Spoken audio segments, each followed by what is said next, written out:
बिस्मिल्लाहिर्रहमानिर्रहीम। मैं हूं भट्टी नए विलाग के साथ एक पर्सनल बात आपसे करनी है, उसका हवाला देना है। और उसके बाद जो पीपी 139 में इलेक्शन हुआ है और उसमें जो मुस्लिम लीग नून ने जो सीट जीती है, उस सीट को बुनियादी तौर पे फोकस करेंगे आज के इस विलाग में। लेकिन पहले एक पर्सनल उसको कह लें कि पूरे शहर में शोर मच गया जब चौधरी मोहम्मद अरशद विरक साहब जो हैं उनके साथ मैं गया वहाँ पे उनका जो राना तनवीर हुसैन साहब से मिलने के लिए। तो मैं इस चीज़ को वादे करना चाहता हूँ कि चौधरी अरशद विरक साहब मेरे भाई हैं। जितने भी पॉलिटिशियन हैं मैं सबकी रिस्पेक्ट करता हूँ और मैं इस नतीजे पे पहुंचा हूँ कि सियासतदान कोई भी है, किसी जमात में सारे फरिश्ते नहीं हैं और किसी भी जमात में सारे शैतान नहीं है। अच्छे लोग दोनों तरफ में मौजूद हैं। तो हमने ये अपने तौर पर एक जर्नलिस्ट होने के नाते ये अपना एक जो ज़ाब्ता अखलाक होता है अपना एक वो तय कर रखा है कि जो अच्छा काम करेगा उसको शाबाश देंगे और जो अच्छा काम नहीं करेगा उस पर तनकीद करेंगे। तो ये एक हमने जो है ना इस चीज़ को रखा हुआ है। और उसके अलावा एक और चीज़ है जिसमें बाज़ का दोस्तों को कन्फ्यूजन होता है। वो कन्फ्यूजन ये है कि वो ये समझते हैं कि हम किसी को बुलाएं ना और फिर भी लोग आए हमारी कवरेज करें और हमें जो है ना उसमें। तो ये सियासतदानों की हद तक तो ये बात ये समझ लेनी चाहिए कि कोई बुलाएगा जिस तकरीब में तो हम वहां पे जाएंगे और अगर आप बुलाएंगे नहीं तो हम वहां पर नहीं जाएंगे। तो इसलिए इस चीज को आप अपने तौर पे फर्ज कर लेना कि ये लाजमी तौर पर आ जाएंगे, बुलाएंगे नहीं। तो जिस तरह आप लोग किसी जगह पे नहीं जाते बगैर बुलाए हुए, तो हम भी इसी तरह सोचते हैं और हम भी नहीं जाते। सारे इज्जतदार लोग हैं, अपने अपना तरीका है। अगर किसी ने कोई कवरेज करवानी है और किसी का कोई बड़ा इवेंट है और किसी ने कोई बड़ा मार्का मारा है तो ये उसकी जिम्मेदारी है कि वो पहले आगाह करे, दावत दे, फिर उसके बाद ही हम आएंगे। ये नहीं हो सकता कि आप ये फर्ज कर लें कि चूंकि बाकी सारे लोग आ जाते हैं तो आ जाते होंगे, कुछ नहीं भी आते और जो नहीं आते बगैर दावत के आप मुझे उनमें शामिल समझें। ये बहुत शुक्रिया। ये किसी की उसमें पसंद या नापसंद की बात नहीं है या किसी तरह की हटदर्मी की बात नहीं है। ये एक तरीकाकार है, एक शाइस्ता तरीकाकार है और उसी शाइस्ता तरीकाकार के मुताबिक जो है वो हम चलना चाहेंगे। अब पीपी 139 का इसकी तरफ आते हैं। इसका इलेक्शन हुआ बड़ा एक पहले साहब मियाँ वलीद अहमद साहब तो जाहिर है उनकी बात उनका भी जिक्र बीच में आएगा, मियाँ जलील साहब का भी जिक्र में आएगा, इसमें इफ्तिखार अहमद भंगू साहब का भी। और किस तरह किस बुनियादों पर ये कहा जा सकता है कि तहरीक इंसाफ ने ये सीट हारी और किस बुनियाद पर जो है वो मुस्लिम लीग नून के उम्मीदवार को कामयाबी मिली, इन सारी चीज़ों को हम डिस्कस करना चाहेंगे। और सबसे पहले तो ये है कि जो तहरीक इंसाफ ने जब टिकट दिया तो मियाँ मोहम्मद अबू बकर शरीफपुरी साहब जो हैं उनको टिकट दिया गया, जो कि मियाँ जलील साहब जो थे उन्होंने वो इलेक्शन से वज़ीर आला के इंतखाब से एक दिन पहले वो मुस्लिम लीग नून के उम्मीदवार थे, वो MPA थे, तो उन्होंने रिजाइन दिया और इसलिए ये सीट खाली हो रही, यहाँ पर इलेक्शन करवाया गया। तो ये तो एक सूरत हाल थी। फिर बाद में टिकट दिया गया उनके कजन मियाँ मोहम्मद अबू बकर शरीफपुरी साहब को। और शुरू में ये माहौल था इलाका का कि कोई बंदा भी ये नहीं समझता था कि उनके टक्कर का उनके पाए का कोई उम्मीदवार यहाँ पर मौजूद है। और लोग अपने तौर पर बिल्कुल बगैर किसी लफ्ज को चबाए वो ये कहते थे कि ये मियाँ मोहम्मद अबू बकर शरीफपुरी साहब है, ये इलेक्शन जीतेंगे। और तब तक राना तनवीर हुसैन ग्रुप के जो उम्मीदवार थे वो अभी उस उम्मीदवार की तलाश में थे। कुछ उम्मीदवारों के पास इतलात थी कि वो गए हैं, उन्होंने इस टिकट को अभी उन्होंने कहा कि नहीं हमें नहीं चाहिए। और कुछ लोग ऐसे थे कि जो ये कह रहे थे कि अभी पार्टी ने फैसला नहीं किया। संभव जो भी हुआ, बहरहाल ये हुआ कि मियाँ मोहम्मद अबू बकर साहब को तहरीक इंसाफ का टिकट पहले मिला और जो मुस्लिम लीग नून का टिकट है जो चौधरी इफ्तिखार अहमद भंगू साहब को मिला है वो काफी बाद में मिला है। तो ये है कि मियाँ मोहम्मद अबू बकर शरीफपुरी साहब को बहुत एज मिला, बड़ा सही टाइम पे, बहुत पहले और बगैर किसी कंफ्यूजन के उनको टिकट दे दिया गया था, शुरू में ही दे दिया गया था। सो उनको काफी टाइम मिला कि वो अपनी कैंपेन वो ऑर्गेनाइज कर सके, मुनज़्ज़म कर सके और लोगों को उसके लिए कायल कर सके। लेकिन आखिर में जो रिजल्ट ये आया है वो एक बिल्कुल मुख्तलिफ रिजल्ट आया है। आइए देखते हैं इसकी क्या वजूहात हो सकती हैं। एक तो कुछ लोग ये कहते हैं कि जब तक ये ज़िमनी इलेक्शन का पहली बार जब मुलतवी हुआ है, गालिबन 23 सितंबर को जो इलेक्शन होना था उसको मुलतवी किया हुकूमत ने, तब तक मियाँ मोहम्मद अबू बकर शरीफपुरी साहब की कैंपेन बेहतर जा रही थी और उनकी कैंपेन जो है इफ्तिखार अहमद भंगू साहब से बेहतर जा रही थी। ये मियाँ अबू बकर शरीफपुरी जो हैं उनके जो लोग हैं करीबी लोग, उनका ये ख्याल है, वो ये कहते हैं, बड़े वसूख से दावे भी किए गए कि वो जीतेंगे। लेकिन मियाँ साहब की जो कैंपेन वो कहते हैं कि वो बिल्कुल ठीक जा रही थी। लेकिन जब हुकूमत ने इलेक्शन मुलतवी कर दिया तो उसके बाद जो है कहने वालों का कहना है कि मियाँ मोहम्मद अबू बकर साहब की जब दोबारा इलेक्शन का ऐलान हुआ इस सीट पर तो मियाँ साहब की कैंपेन ने वो मोमेंटम नहीं पकड़ा। राणा साहब जो हैं, राणा तनवीर हुसैन साहब, बिलाशुबा वो रीढ़ की हड्डी के तौर पर इस हल्का में मौजूद थे। वो यहाँ पर MNA भी मुंतखब हुए और उसके बाद वो फाकी वजीर बने, वजीर तालीम बने, वो चेयरमैन पब्लिक अकाउंट्स कमेटी बने, ये सारा कुछ हुआ। और राणा तनवीर हुसैन की ये कामयाबी है अगर ये चौधरी इफ्तिखार अहमद बब्बू जीते हैं, और बिलाशुबा अगर वो ना जीतते, खुदा न खास्ता, और अगर वो ना जीतते तो यकीनी तौर पर इसके असरात राणा तनवीर हुसैन साहब की सियासत पर पड़ने थे। जैसे तैसे भारत जो हुआ, ये हुआ कि वो जो मियाँ मोहम्मद अबू बकर शरीफपुरी साहब जो है, उनकी जो कैंपेन है वो उस तरह से उसने वो पकड़ नहीं सकी फिर मोमेंटम। एक बार जब इलेक्शन हो गए तो कुछ लोगों का ख्याल है कि फिर राणा साहब ने मुसलसल मेहनत की और बड़ी समझ ले गली कूचों तक में वो उतरे अपने मिजाज के बरक्स, एक एक बंदे के पास गए, हर एक मौसर बंदे को राजी किया, जहां जहां उनको पता चला कि यहाँ पर जो है जाने से काम बन सकता है वो वहां पर गए, और अपने मिजाज के बरक्स जहां नहीं भी कोई थी, जहां कंफ्यूजन था कि ये राजी हो सकता है कि नहीं, वहां पर भी हो गए। सो उन्होंने इस बार बहुत ज्यादा मेहनत की। एक तो ये बात है कि अबू बकर शरीफपुरी साहब का मोमेंटम नहीं बना दूसरी बार इलेक्शन मुलतवी होने के बाद, और दूसरा राणा तनवीर हुसैन ने बेतहाशा मेहनत की। एक ये है। दूसरा ये है कि तहरीक इंसाफ का जो पैनल था, पैनल क्या, उसमें अबू बकर शरीफपुरी साहब तो उम्मीदवार थे, लेकिन इसमें इख्तलाफ था। राणा अब्बास अली खान साहब जो हैं वो मियाँ जलील अहमद शरीफपुरी साहब के साथ थे, और जो चौधरी अली असगर मंडा साहब हैं वो जो थे वो अपने तौर पर अबू बकर शरीफपुरी साहब को सपोर्ट कर रहे थे, और इन दोनों ग्रुपों में आपस में तालमेल नहीं थी। अबू बकर शरीफपुरी साहब ने कोशिश की कि दोनों को साथ लेकर चले, लेकिन ये हुआ नहीं है। अबू जलील शरीफपुरी साहब ने जो है कुछ जगहों पे ऐसे एक दो प्रेस कॉन्फ्रेंस में या गुफ्तगू करते हुए अली असगर मंडा के बारे में कुछ ऐसे ख्यालात का इजहार किया जिससे इनकी जमात में तकसीम का तासर गहरा हुआ, पुख्ता हुआ, और जिससे मंडा फैमिली जो है शुरू में नाराज भी हुई, बहरहाल लेकिन उनकी नाराजगी जल्दी दूर हो गई। बहरहाल कहने वाले इस वजह को भी, इस बुनियाद को भी कि इनके आपस में इख्तलाफात थे, उनको भी कहते हैं कि इनकी हार की एक वजह जो है वो ये बनी है। अच्छा, एक और ये है कि मियाँ साहब के बारे में ये था कि इनको खवातीन के वोट बहुत मिलेंगे। ख्याल किया जाता था कि खवातीन आमतौर पे चूंकि जो पीर घराने के साथ खुसूसी उन्स है उनका, और ये प्रोग्राम वगैरह भी होते रहते हैं और खवातीन की भारी तादाद जो है उनमें शरीक होती है, तो ख्याल ये था कि खवातीन जो है, कुछ लोगों से हमने सुना वहाँ के हल्का के लोग वो कहते थे हम तो मानते हैं मगर हमारे घर की खवातीन जो है वो नहीं मानती, वो कहती हैं कि पीर साहब को वोट देना है। सो ये इस बुनियाद पर भी तजिए अटकाए गए, खड़े किए गए कि वो खवातीन जो है पीर साहब को एक वाज़ेह अक्सरियत के साथ जीतने में मदद देंगी। बहरहाल वो भी ना हो सका। मियाँ साहब जो है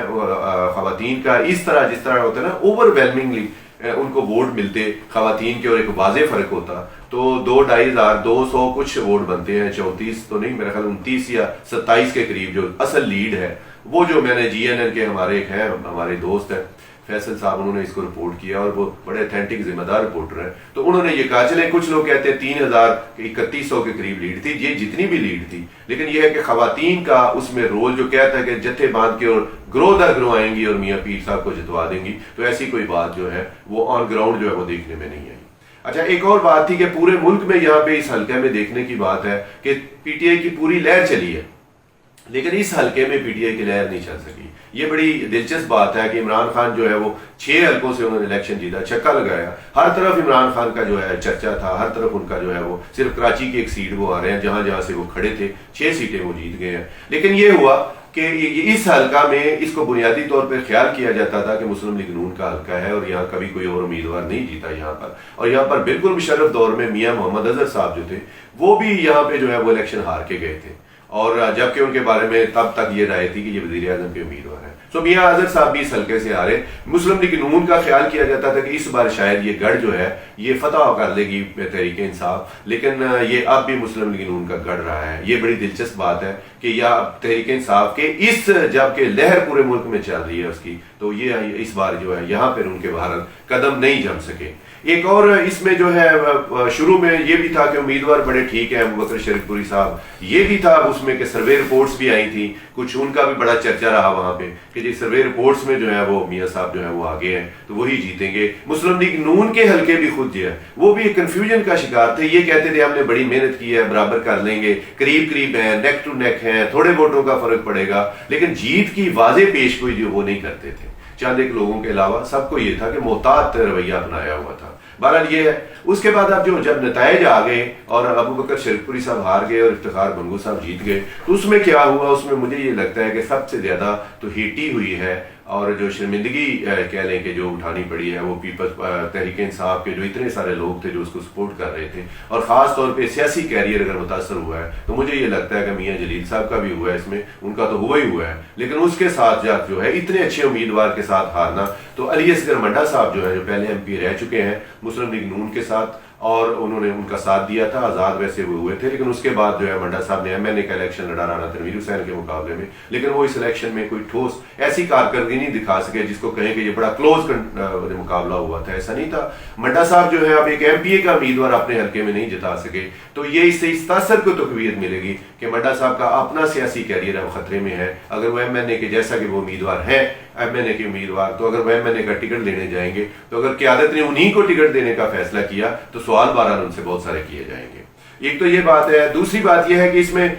जो है मौसर तरीके से लोग ये कहते थे, उनका ख्याल था कि कैंपेन जो है चलाई गई है तो रवायती कैंपेन जो है दोनों उम्मीदवारों ने चलाई। वैसे राणा साहब ने एग्रेसिव कैंपेन चलाई, इनकी तरफ से भी PTI ग्रुप की तरफ से भी जो है एग्रेसिव कैंपेन चलाने की कोशिश हुई, लेकिन रवायती तौर तरीकों के साथ इन्होंने ये सीट जीतने की कोशिश की है। ये नहीं हुआ कि एक एक्स्ट्रा माइल्स जाते किसी कोई नई चीज, नया नारा, नई बात, नया मंशूर या नए लोगों के साथ इस तरह की कोई ऐसी चीज जो है, कोई बयानिया ऐसा ये तरतीब देते कि जो जीत जाता। बयानिया पुराने ही थे, और वो बयानिया भी क्या था, एक दूसरे की टांगें खींचना, एक दूसरे को बुला भला कहना, एक दूसरे पर गंदे और गलीज हमले करना, और एक दूसरे को नीचा दिखाना, और बड़ी पर्सनल बिलो दी बेल्ट एक दूसरे पे वार करने। दोनों ग्रुप्स में अगर आपसे पूछें तो उसमें कोई भी ऐसा नहीं था कि जिसने किसी रिवायत का ख्याल किया हो, किसी अकदार का ख्याल किया हो, या किसी ने अपने आप को मतलब नरमी के साथ बात करने की कोशिश की हो, या किसी ने इश्यूज पर बात करने की कोशिश की। बस यही कहा कि ये दूसरा बुरा है, दूसरे वाले ने कहा पहले वाला बुरा है। तो इस तरह की ये सूरत यहाँ भी रही।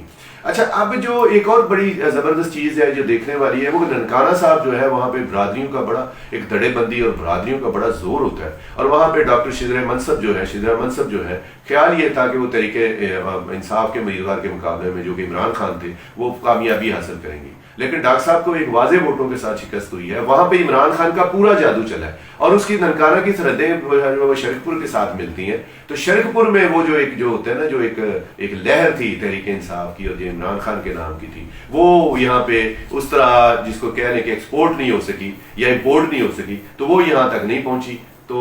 उसका कोई समझ लें कि कोई असरात यहाँ पे नहीं है। जबकि इमरान खान, लोग वैसे अपने तजियों में कहते थे डॉक्टर शिदरे मनसब जो है वहां से वो जीतेंगी, लेकिन वो हार गई और इमरान खान वहां से वाज़ेह अक्सरियत के साथ जीते। एक और ये चीज है कि PP 135 और 36 MPs हमारे और MNA ब्रिगेडियर राहत मानुल्लाह भट्टी, इन तीनों का तल्लक तहरीक इंसाफ से है। तीनों ने अपना पूरा जोर लगाया,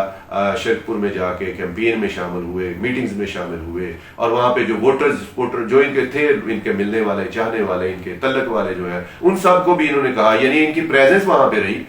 इनकी मसरूफियात उस हवाले से रही, लेकिन उन मसरूफियात का भी कोई खास उसमें रिजल्ट ना निकल पाया। अब हम ये देखना है कि राना तनवीर हुसैन ने चूंकि वहां पे शरीफपुर में पूरी मेहनत की, और हम लोग ही थे जिन्होंने ये कहा कि अगर ये सीट हार गए तो राना साहब की नफसियाती जंग हारेंगे, जिसके आने वाले इलेक्शन पे जिस पे असरात होंगे। तो अब राना साहब तनवीर हुसैन साहब जो है वो जीत गए हैं, तो हमें कहना चाहिए कि इसके भी नफसियाती असरात होंगे, और अब दबाव में जो है तहरीक इंसाफ है, राना तनवीर हुसैन नहीं है। एग्रेसिव कैंपेन उन्होंने की, अल्लाह ताला ने उनको कामयाबी अता की, और अब इसका फायदा जो है, इसका बेनिफिट जो है वो जरूर काटेंगे आने वाले इलेक्शन में। राना साहब के वर्कर्स चार्ज हो गए, उनको पता चला कि भी हमारी पोजीशन पहले से मजबूत है, और एक कामयाबी जो है, मच नीडेड कामयाबी जो इस एरिया में उनको चाहिए थी वो इनको मिली। और फिर राना तनवीर हुसैन की जो गिरफ्त है, जिसको कह रहे हैं उनका पंजा जो है, उनका गिरफ्त जो है इस इलाके की सियासत पे, वो और मजबूत हुआ है, और उसके पंजे जो है वो सर में और दिमाग में गड़े हैं लोगों के। वो ये है कि लोगों का कि राणा साहब जो चाहे वो हो जाता है, वो हो गया। राणा साहब जिस पे हाथ रख दें वो जीत जाता है, ये भी हो गया। और राणा साहब अपोजिशन में भी हो, पूरी सपोर्ट भी ना हो, तो राणा साहब जिसके साथ हो, तो भाई राणा साहब ने एक ब्रांड, लोगों ने कहा कि राणा तनवीर हुसैन ब्रांड है। वाकई राणा तनवीर हुसैन को ब्रांड अगर नहीं है तो फिर क्या है कि उनके उम्मीदवार ने जो है बिल्कुल पीछे से एक उम्मीदवार को लेके आए हैं, जिनका किसी के वहम गुमान में भी नहीं था, उनको लेके आए और वाजे वोटों के साथ उनको उन्होंने कामयाबी दिलाई। तो ये राणा तनवीर हुसैन का इसमें कोई शक नहीं कि उनका सियासी असर और सूख जो है वो बढ़ेगा इससे। और ये है कि लोगों के जहन में उनकी जो एक अजमत का तस्वर है, या एक उनके एक बड़ा माहिर खिलाड़ी या होने का तस्वर है सियासत में, या एक बड़ा बारसूख होने का तस्वर है, वो मजीद तकवीत पकड़ेगा। और तहरीक इंसाफ इस वक्त कमजोर पिच पे खड़ी है, इसलिए भी कमजोर पिच पे खड़ी है कि तहरीक इंसाफ के ब्रिगेडियर राहत मानुल्लाह भट्टी, अगर मुझे वाज़ेह तौर पर कहने दें तो उनको काफी मेहनत करनी पड़नी है यहाँ पर इलेक्शन इलेक्शन जीतने के लिए। तो अब ब्रिगेडियर राहत अमानुल्लाह भट्टी साहब को काफी मेहनत करनी पड़ रही है और ऐसी सूरत हाल में राना तनवीर हुसैन मजीद मजबूत हो गए हैं। वो बिल्कुल इधर से इलेक्शन हो सकता है कि अहमद अतीक अनवर ही नहीं लड़े, लेकिन अहमद अतीक अनवर के ऊपर जो है नाम तो राना तनवीर हुसैन साहब का चलता है, तो उनका नाम चलेगा तो इसका यकीनी तौर पर उनको फायदा होगा और ब्रिगेडियर राहत अमानुल्लाह के लिए मजीद मुश्किल होगी। काफी काफी काफी मेहनत उनको जो है वो करनी पड़ेगी। अच्छा, एक और इसमें जो है इस इलेक्शन में एक और राना तनवीर हुसैन ग्रुप के लिए और राना साहब के लिए खुशखबरी थी कि चौधरी मोहम्मद अरशद विरक साहब जो है वो तहरीक इंसाफ में थे, एमपीए की टिकट के उम्मीदवार थे, उन्होंने उसको खैरबाद कहा और इलेक्शन से 2 दिन पहले वो जो है वो तहरीक इंसाफ को छोड़कर मुस्लिम लीग नून का हिस्सा बने। तो उनका हिस्सा बनना उस वक्त जो है उनका ये फैसला करना कि जब अभी जीत या शिकस्त नहीं हुई और मुस्लिम लीगी हल्के ये कहते थे कि अरशद विरक इसलिए मुस्लिम लीग नून के साथ डायलॉग चल रहे हैं, लेकिन इसलिए नहीं आ रहे कि वो शरकपुर इलेक्शन का नतीजा देखना चाहते हैं। अरशद विरक ने एक दिलेराना फैसला किया, उन्होंने कहा कि ठीक है वो जीते या हारे, अगर ये मेरी बात मानते हैं और मुझे मेरे उम्मीदवार होने का ऐलान करते हैं राना तनवीर हुसैन साहब तो मैं इसको ज्वाइन कर लूंगा। तो उन्होंने शरकपुर इलेक्शन से पहले जो है तमाम जिसको कहते हैं ना सोदोज यहाँ इस हवाले से इससे बालातर होकर और जो मुस्लिम लीगी कारकुनान और क़यादत के ज़हन में खदशात थे कि हम पता नहीं जीतेंगे कि नहीं सीट, अगर नहीं जीतेंगे तो हो सकता है फिर ये ना आए, तो अरशद विरक ने एक स्टेप आगे बढ़े और उन्होंने उनकी ज्वाइनिंग का ऐलान किया मुस्लिम लीग नून की। और अब अरशद विरक को भी खुशी हो रही होगी कि मैंने अपना फैसला किया और राना तनवीर हुसैन को भी खुशी हो रही है कि अरशद विरक ने यह फैसला किया और इसी वजह से अब अरशद विरक की पोजीशन पर भी वाज़ेह तौर पर फर्क पड़ेगा। अच्छा, उसके बाद यह है कि राना तनवीर हुसैन की एक और वफाकी वज़ीर तालीम है, डिप्टी अपोजिशन लीडर हैं और फिर उसके अलावा रहे, बल्कि उसके अलावा राना साहब जो है पब्लिक अकाउंट्स कमेटी के चेयरमैन रहे। अब राना तनवीर हुसैन साहब के बारे में जैसा कि उन्होंने खुद भी सुनाया कि मियां शहबाज शरीफ साहब ने उनसे कहा कि राना साहब हमें आपकी फिक्र नहीं है, आप वहां पे सीट निकाल लेंगे, जो आपका वहां पे ग्रुप है, जिस तरह से आप काम करते हैं, जो आपकी टीम बिल्डिंग है, तो हमें नहीं है। तो पूरे पाकिस्तान में अगर मुस्लिम लीग नून की सीट जीती है इस ज़िमनी इलेक्शन में तो वो यही है जो राना तनवीर हुसैन साहब ने जितवाई है। सो पार्टी के आला कैडर में आला सफों में जो है बड़ी क़यादत जो है उनकी इस चीज को जो है यकीनी तौर पर जाहिर है एक इम्पैक्ट है इसका भी कि कहीं पर नहीं जीती लेकिन शरकपुर में मुस्लिम लीग नून जीत गई और एक ऐसे उम्मीदवार ने जीता राना तनवीर हुसैन साहब की हमायत से, जिसका लाजमी तौर पर राना तनवीर हुसैन का ना सिर्फ अपने इलाका में इससे असर रसूख पड़ेगा बल्कि दाग बैठेगी जो पार्टी की आदत है उसके दिलों पर भी, उसके दिमाग पर भी। सो एक किंग का जो किरदार है राना साहब का इलाका की सियासत में वो मतलब उसको अनचैलेंज जो है वो अनचैलेंज मजीद रहेगा क्योंकि राना साहब ने ये सीट जो है उन्होंने जीत ली है। अच्छा, एक और जो इसमें है कहा गया कि राना तनवीर हुसैन साहब ने जब ये इलेक्शन कैंपेन शुरू की तो बड़ा उसमें अभी इन्होंने मोमेंटम नहीं पकड़ा था, लेकिन हर गुजरते दिन के साथ ये चलते गए और मियां मोहम्मद जो अबू बकर शरकपुरी साहब हैं उनकी कैंपेन से आगे एक एक कदम चलते गए, कछुए की रफ्तार से चले, फिर ये तेज चले, खरगोश की रफ्तार से भी चले और मियां अबू बकर शरकपुरी को पुछाड़ दिया। तो कोई दिन ये फारग नहीं बैठे, पूरी तरह पूरी मेहनत की है, यकसुई के साथ मेहनत की है, कोई दड़ेबंदी नहीं थी, जाटों को अपने साथ मिलाया इन्होंने राना साहब ने और बाकी लोगों को, बाकी बरादरियों को अपने साथ मिलाया और बड़ी समझदारी और हिकमत अमली के साथ कामयाबी हासिल की है। अच्छा, एक और चीज इसमें जो कहते हैं कि राना तनवीर हुसैन साहब का जो इसकी जो इसमें पैसे का अमल दखल इल्जाम लगाते हैं राना तनवीर हुसैन साहब पे, अभी उन्होंने कहा कि हम रिकाउंटिंग भी करवाएंगे, शरकपुरी बरादरान ने फैमिली की तरफ से आया और ये का उनका कहना कि धांधली हुई है, लेकिन सही बात तो ये है कि जब तक आप साबित नहीं करेंगे पैसों का अमल दखल हो सकता है कि हुआ हो सकता है कि ना हुआ हो, हम इसमें कुछ कह नहीं सकते। लोग तो कहते हैं, कुछ लोग कहते हैं, बड़े वसूख से दावा करते हैं कि आखिरी उनको पैसे का अमल दखल था, वह राना साहब के पिछले 2018 वाले इलेक्शन का भी और इस इलेक्शन में भी पैसे का अमल दखल रहा है। लेकिन जब तक कहने वाले अपनी बात को साबित ना करें तब तक किसी को इसका कसूरवार ठहराना, बात को सुन देते हैं, हमने दोहरा भी दिया, लेकिन ये उनकी जिम्मेदारी है जो ये इल्जाम लगा रहे हैं वो कि इस इलेक्शन को किसी कोर्ट ऑफ लॉ में किसी जगह पे इसको साबित करें, इलेक्शन कमीशन के सामने, किसी अदालत के सामने साबित करें कि ये हमारे पास सबूत है, इस तरह दिए गए। तब तक जो है एक बात ही है, लेकिन बहरहाल बात उन्होंने वसूख से की है कि इसमें पैसे का अमल दखल काफी रहा है और लोगों को खरीदा गया है पैसों के जरिए से। आखिरी बात है और मैं चाहूंगा कि वो बड़ी तवज्जो वाली बात है अगर आप इस चीज पे गौर करें, और वो बात यह है कि देखें इलेक्शन हो गए, इलेक्शन में आप जीत गए, एक फरीक हार गया, एक जीत गया, दोनों तरफ से ग्रेस का मुजाहरा नहीं किया गया। मैंने राना साहब की भी तकरीर सुनी और मैंने शरकपुरी साहब के भी ख्यालात जो है उस ग्रुप के ख्यालात भी सुने और मुझे अफसोस है कि जीतने वालों ने जीत कर वो जो एक होता है ना कि सारी चीज़ों को मुआफ़ करना और आगे बढ़ना, ऐसा नहीं था। तकारीर उनकी तलखी से भरपूर थी। उन्होंने अपने मुखालफिन पर, सियासी मुखालफिन पर हमले भी किए और सियासी मुखालफिन को छोटा साबित करने की अपने तौर पर कोशिश की। और मैं ये देख रहा हूँ कि जो ग्रुप हारा है उन्होंने भी कोई इस तरह का इतना बड़ा, उनका भी दीन के साथ तल्लक है और बाकी चीज़ों के साथ उनका है, लेकिन खुले दिल से अपनी हार को तस्लीम करना, अवाम का फैसला इसको करार देना और इसको इस तरह लेके चलना, ये आला ज़रफ़ी जो है ये वहां भी नजर नहीं आई। अफसोसनाक बात है। अवाम को चाहिए कि जो बंदा इस हवाले से अच्छा काम करे, सही काम करे और किसी वैल्यूज के अंदर रह के काम करे और अखलाकियात के अंदर रह के जीते और हारे, ऐसे सियासतदानों की शदीद जरूरत है। और मुझे उम्मीद है हमारे जीतने वाले जो सियासतदान हैं वो भी इस पे गौर करेंगे और हमारे हारने वाले सियासतदान भी इस पे गौर करेंगे।